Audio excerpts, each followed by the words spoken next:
Gabbisaa. Siidaa yaadannoo wareegamtoota qeerroo Oromoo fi bakka oolmaa dargaggoota Gincii jedha. Egaa kun imaanaa guddaadha waan ta'eef manni qopheessaa lafa bal'aa kan akkaataa nuuf kennuu danda'u piroosesii isaa eegalleerra. Kanarratti waliin taanee imaanaa guddaatu as taa'e waan ta'eef imaanaa sana akka galmaan keenyu abdiin qaban jedha. Manni Gincii galatoomadha. Bakka qaanqeen qabsoo kanaa itti qabatteedha. Asitti argamu kiyyaaf hedduun gammada. Uummanni kun Oromiyaa guutuurraa uummata galata guddaa qabu. Siidaa yaadannoo kanas dhaabuudhaaf dhagaa bu'uuraa keessa kaa'uu keessaniif galatooma. Bulchiinsa wajjin ta'uudhaan nutis humna dandeenyu hundaan siidaan guddaan tokkoo fi iddoon yaadannoo ta'u akka ijaaramuuf akka OMN'ttis akka mataa kiyyattis waan humna keenya hunda akka hojjennu waadaan isiniif gala. Wareegamtoonni keenya isaantu kanaan nu ga'e, isaantu salphina keessaa nu baase, isaantu kufaatii keessaa nu baase, asirraa eegalte Oromiyaa hunda waliin geesse diina biyyaa baafte biyya keenyatti akka kabajaadhaan deebinu nu goote. Kabajaan bara baraa wareegamtoota keenyaaf haa ta'u. Uummanni Gincii immoo kana qofa osoo hin ta'in Oromiyaa guutuu hundatti daandiin Gincii jedhamu akka tolfamu duula nan godha. Magaalaa Oromiyaa hunda keessatti Gincii kan jedhu daandiin akka tolfamu barbaada.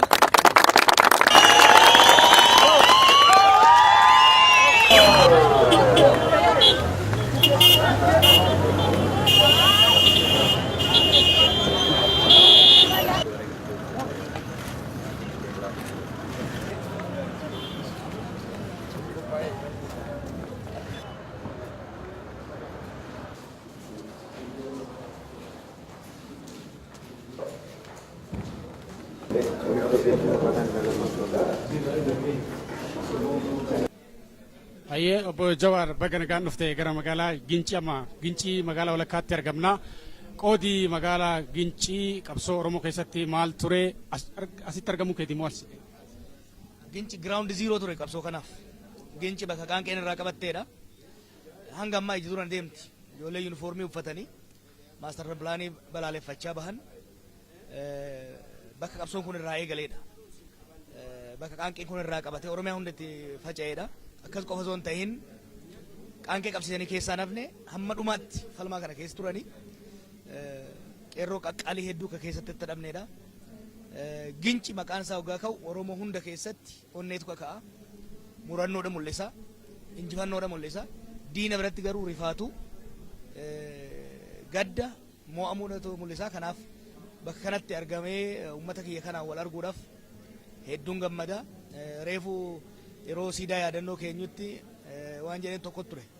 Oduu akka fedha kiyyaati Oromiyaa hunda keessatti daandiin Gincii kan jedhamu osoo tolame gaariin itti fakkaata.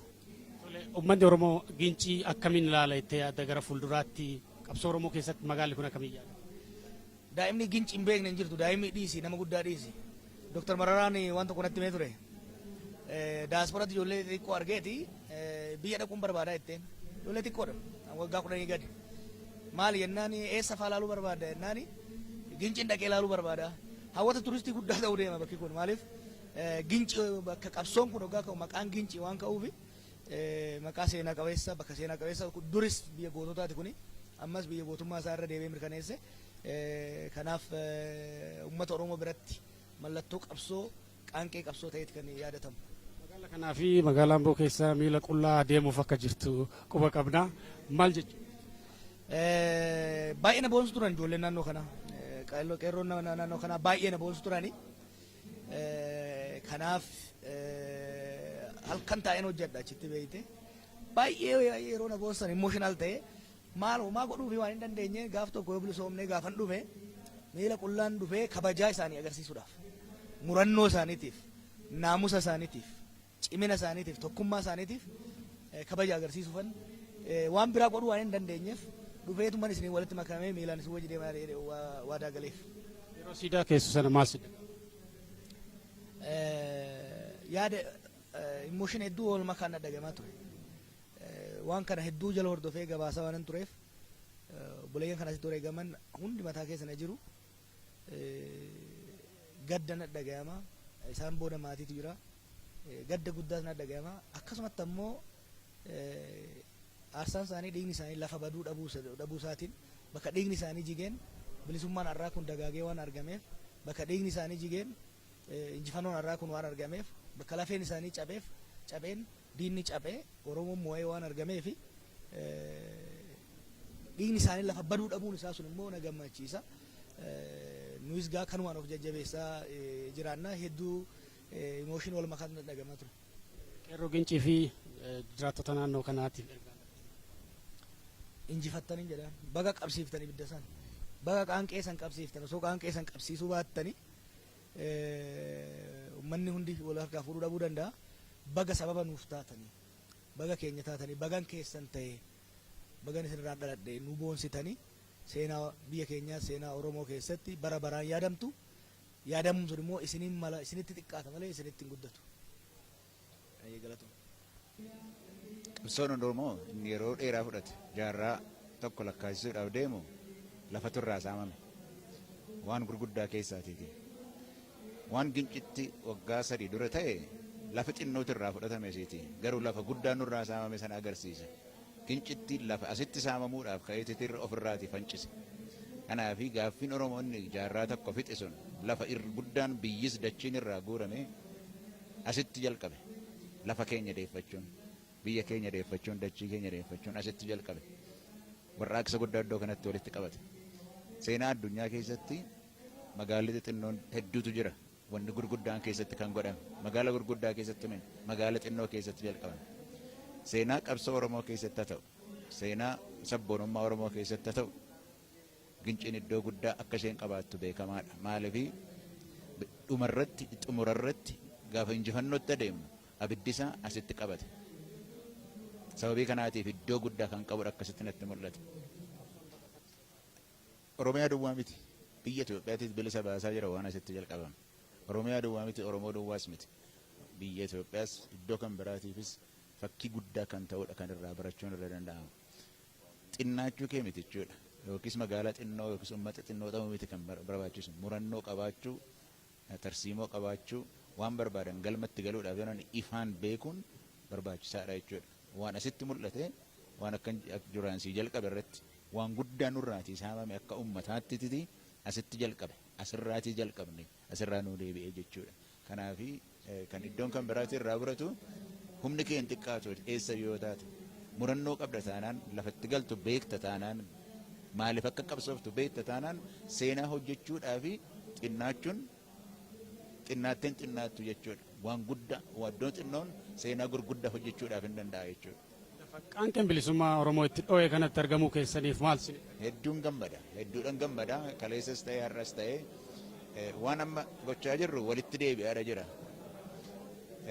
Qabsaa'onni Oromoo warri waggaa 7 kana keessatti qabsaa'aa turan yeroo baay'eellee aktiivist jedhanii maqaa dhahan kun waliin hojjete. Warra biyya alaa jiruuti warra biyya keessa jiru kan jedhu hin jiru waliin hojjete. Teknooloojiidhaan walitti bu'aadha ture wal qunnamaadha ture yoo ta'e malee waliin hojjetaadha ture. Qaamaan wajjin hin turre har'a garuu qaamaan wal agarre. Sababii kanaatiif lafa seenaan Oromoo bilisummaa Oromoo lafa inni itti jalqabe sun achitti argamuun yoo carraa qabaattedha yoo waaqni si jaallatedha. Sababii kanaaf anumaafiyyuu carraa kanaafiyyuu hedduu tan gammadaa jechuudha. Galatoomii obbo Gurmeessaa Ayyaanoo itti gaafatamaa ittaanaa Liigii Dargaggoota Koongireesii Federaalawaa Oromoo baga wal agarree Gincii jirra amma. Ginciin qabsoo Oromoo keessatti qoodi qaba. Baga nagaan dhuftanii Ginciin qabsoo Oromoo keessatti durii kaase yeroo ammaa qofa otoo hin taane warreen akka Zagwaa Boojaa fa'aa naannoo kanatti kan dhalatanii qabsoo Oromoo keessatti namoonni jajjaboo ta'anii fi qooda guddaa taphatan Gincii keessa marganiiru. Qabsoo amma gaggeeffamu ammayyaa keessattis magaalaa Ginciiti. Dargaggoon qeerroon magaalaa Gincii qarreen aanaa dandii magaalaa Gincii qooda isaanii taphataniiru. Yeroo asii barachaa tures sochii fincila diddaa gabrummaa keessatti qooda guddaa taphatamaa ture. Qabsoo Oromoo keessatti gahee guddaan taphatameera magaalaa kanatti. Dargaggoonni magaalaa kana akkamiin socho'aa turan yeroo barnoota irra turterraa kaasee qabsoo Oromoo keessatti qoodi barataaf dargaggoota maal fakkaata? Dargaggoonni fincila diddaa gabrummaa barattoota jajjaboodha. Barattoonni hedduun as keessaa ba'aniiru. Atileetonni hedduun ba'aniiru. Magaalaan Gincii wal iddootti uummanni barattoonni aanaa jalduu, aanaa gindibaratti akkasumas Booddaa, Amboo, Asgorii iddootti wal ga'anidha waan ta'eef akka waldaa tokkotti barattoonni karaa kana dhufan, barattoonni karaa Amboo dhufan, karaa jalduu dhufan iddoo kanatti wal ga'u. Iddoo qabsoon Oromoo bal'inaan itti mari'atamudha. Iddoo qabsoon Oromootti qaaceffamudha. Akka carraa ta'e caakkaan ilmoo naannoo kana jiru wajjin wal qabatee barattoonni gaaddisa irratti wal ga'anii waa'ee qabsoo irratti sirriitti iddootti hojjetamaa turedha. Qabsoo irratti hojjechuu qofa otoo hin taane akkasuma barnootaan illee iddootti barattoonni jajjaboon sadarkaa biyyaa keessatti qooda guddaa taphatan hedduun isaanii iddoo keessaa yaa'anidha. Qabsoo qofa otoo hin taane iddootti barattoonni of danda'anii fi ofitti amanan. Qabsoo keessas kan seenu nama ofitti amanudha. Barattoonni of danda'anii fi ofitti amanan iddootti ba'anidha. Inni barannuu kaasne ergasiis immoo sochii Oromoon taasisaa ture keessatti diddaa master pilaanii keessattis bara 2006 bara 2008 sochiin taasifamaa ture sochii baay'ee bilchaataa fi itti fufinsa qabu. Sochii baay'ee bishira qabu kan adeemsifame magaalaa kana keessatti kanaan wal qabatee Amboottis dhiboo waan ta'eef odeeffannoon yeroo yeroodhaan wal jijjiiraniitu ittiin qabsoo keessa seenan baay'ee mijataa waan ta'eef qabsaa'onni iddoo kanaa ba'an itti gaafatamummaa guddaa ba'anidha ta'ee har'a tuuti Oromoo miidiyaa neetwoorkii keessumaa hoogganaa miidiyaa kanaa Jawaar Mohaammed darbii kana ceesuu keessatti namni jabaan tokko jira Jawaar. Akka miidiyaatti qabsoo Oromoo bittinnaa'ee waggoota dheeraadhaaf nu lakkoofsise walitti qabuu keessatti miidiyaa OMN qooda guddaa taphateera. Nuti hundinuu anillee mataa koo dabalatee ergaa gurguddaa ta'ee fi uummata sochoosuu danda'u mirga uummata keenyaa kabachiisuu danda'u kan ittiin dabarfachaa ture tokko OMN.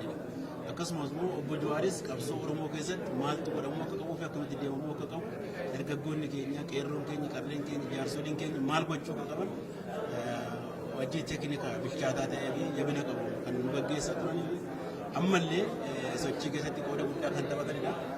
OMN akka qabsoo Oromootti miidiyaalee biyya kana keessa turan hedduu isaanii gara qabsootti akka deebi'anii fi ija kaleessa binuunfatanii deemaa turan akka baratanillee kan taasise keessaa tokko OMN dha. Miidiyaan irraa OBN dhufeera, OBS dhufeera, miidiyaan biroollee ba'aniiru. Haa ta'uutii garuu kaayyoo kaleessa miidiyaaleen biyya keessa jiran sochoosaa turan san jijjiirratanii miidiyaan uummataa afaan uummataa ta'uu qaba jedhamee sagalee uummataa ta'uu qaba jedhamee ejjennoo kana kan taasise keessaa tokko OMN bu'uurri jechuudha. Kana qofaa miti qabsoo bittinnaa'ee iddoo garaagaraatti caccabeetu miidhamaa ture. Qabsaa'ota miidhamaa ture illee walitti qabee gurmiin akka uumamu keessatti qooda guddaa taphateera. Har'a miidiyaan kun iddoo kanatti argamee simannaan akkasii daariktera miidiyaa kanaa obbo Jawaar Mohaammed simannaan godhame kun akka nama dhuunfaatti akka nama qabsoo kana keessa turettis gammachuu guddaatu nutti. Egaa Ginciin qabsoon kun calqabaa kaasee magaalaa kana qeerroon keenya qabsoo kan akka calqabe beekamaadha. Egaa haala sanii kaasee haala qabsoo sun calqabe kaasee magaalaa Gincii keessattis ta'e naannoo ishii akka aanaa dandiitti qeerroowwan keenya halkan tokko gadi ciisee hin beeku. Hanga waggaa 2-3 qeerroon keenya kaan caakkaa bulee kan baadiyyaa ture hanga ammaatti qabsoo kana firiinsaa ture. Kanuma egaa as keessatti qabsoo kana keessatti rakkoo guddaatu uumamee ture. Akka ala buluun hin jira. Ijoolleen torbee tokko ji'a tokko walii gadi babbaqataniituma jiraachatti otoo halkan tokko diina isaaniitti yeroo kennin qabsoo kana geggeessaa turan. Aarsaan naannoo kanatti kaffalame egaa qeerroo keessas ijoolleen keenya baay'eetu hubamuu bichaas otoo hin taane akka jiranitti 2-3 deebi'anii warri mana hidhaatti guramanii darara kana jedhamne kan irra ga'e baay'ee jira. Qaqqaamni isaaniillee hir'ate baay'ee jira. Egaa 2-3 deddeebi'anii qabamanii hidhamanii halkan tokko otoo gadi ciisin waggaa 3f qabsoo kana kunuunsa finiinsaa turan ijoolleen keenya. Qabsoo kana kan ta'e abbaan qeerroo obbo Jawaarii fi miidiyaan OMN as jira. Maaltu jira? Qabsoo kana keessatti OMN rakkoo otoo hin taane qeerroon keenya akka kaka'u bicha otoo hin taane kaayyoo isaan ittiin deeman galma isaan gahuu danda'an obbo Jawaariin hordofuudhaan akka qabsoon kun finiinee galma gahu qajeelfama guddaa kennaafii ture. Kanaafuu OMN akka kallattii qabsoo kanaatti fudhanneeti kan ittiin bobba'amaa ture. Ijoolleen keenyas ta'ee eenyumtu gorsa hundayyuu fudhachuu fi akkasumatti deemaa ture.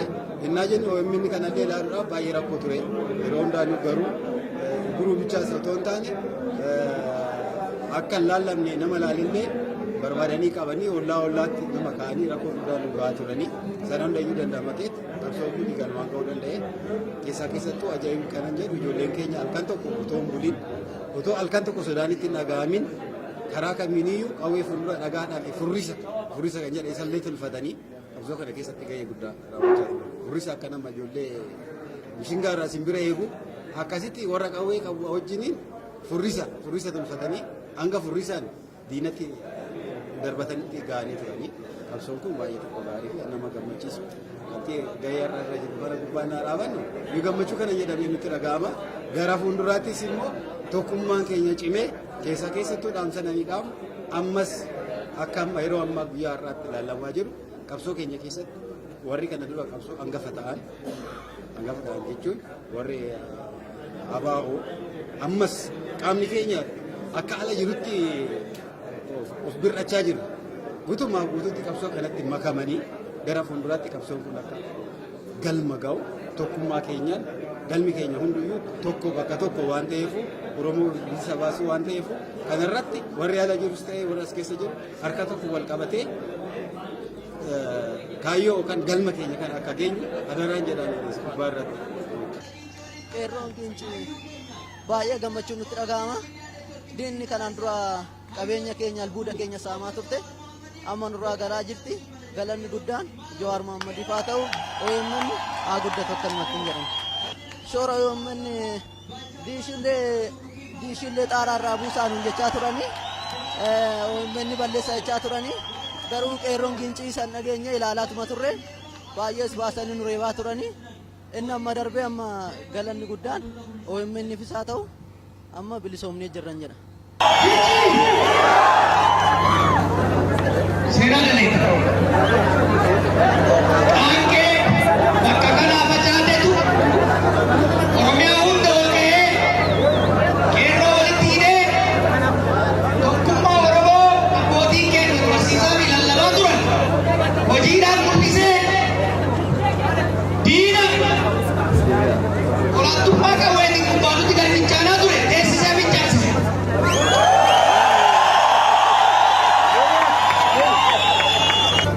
Ginciin mallattoo diddaa fi injifannoo qabsoo Oromooti.